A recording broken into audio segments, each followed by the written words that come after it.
Are you coming in today? I told my assistant I was handling some personal stuff.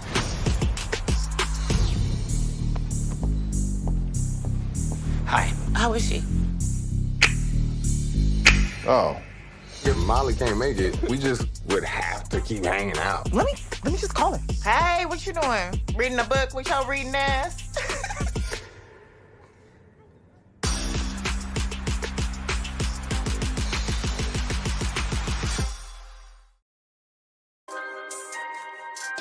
Hello and welcome back to the next episode of The Wind Down. Today, Issa and I will go into all things episode 4 this season. So let's go. Let's do it. Let's do it. Cheers. Cheers.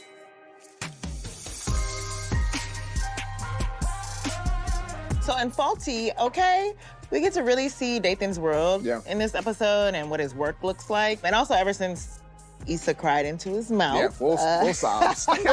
Things have been a little different between them. Princess, how do you think that Nathan feels after Issa cried on/in him? Shitty. I think he feels horrible. Just tracking back their history, right? It's like the end of season 3, it's like I'm here for the long hauls. Season 4, I know you're with the dude. You come back. I've been a friend of yours for a year. It's finally gonna happen, and then here you are full crying over some other dude in his mouth. How you think he feels? I mean, when you put it like that, I can see that he might feel a little perturbed. Sure.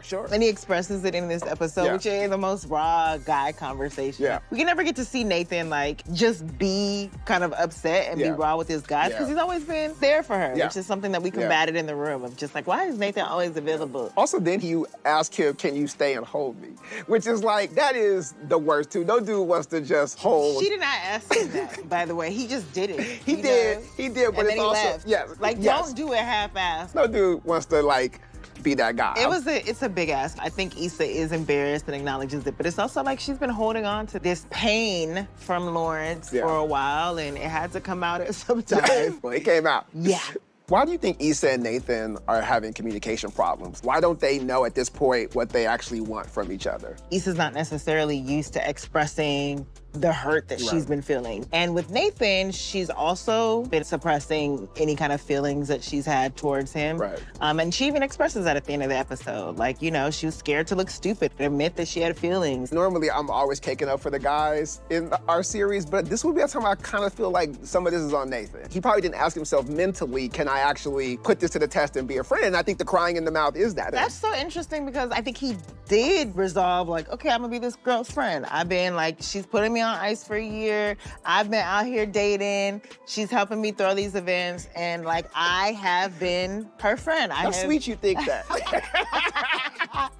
That's why I get his frustration where it's like, okay, I played this part and now like you're ready to kiss you. And I'm like, okay, you're vulnerable, but you're not ready. You're crying in my mouth. Like, I'm tired of this. What do you want? Right. The one thing I think they actually probably needed to do was actually talk it out and be absolutely clear about boundaries.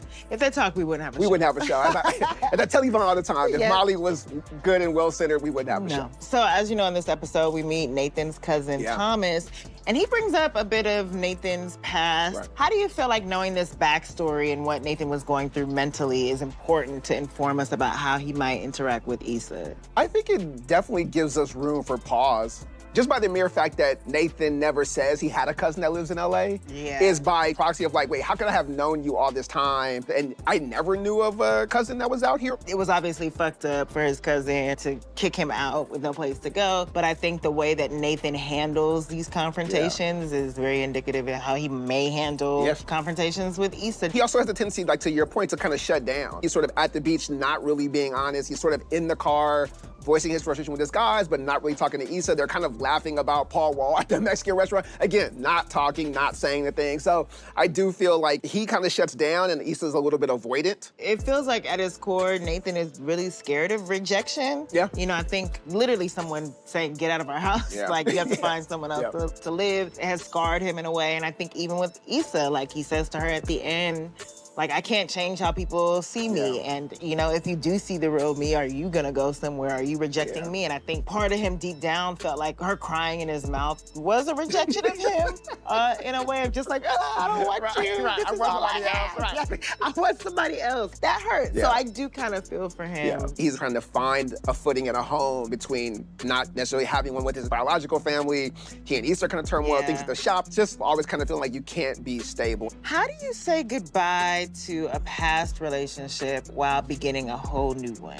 Not comparing. And it's very easy to, right? So things that feel out of your comfort zone for what you just left to something new, sometimes you can like mistake those for red flags. Comparing what things were to where things are can be difficult in the beginning. What about you?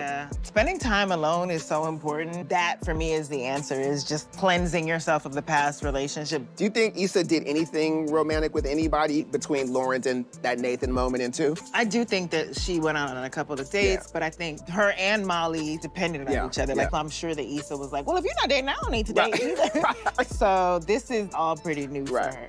Well, as always, thank you guys for tuning in with us, and stay tuned for an all-new Insecure next week. You won't want to miss it. Cheers. Cheers.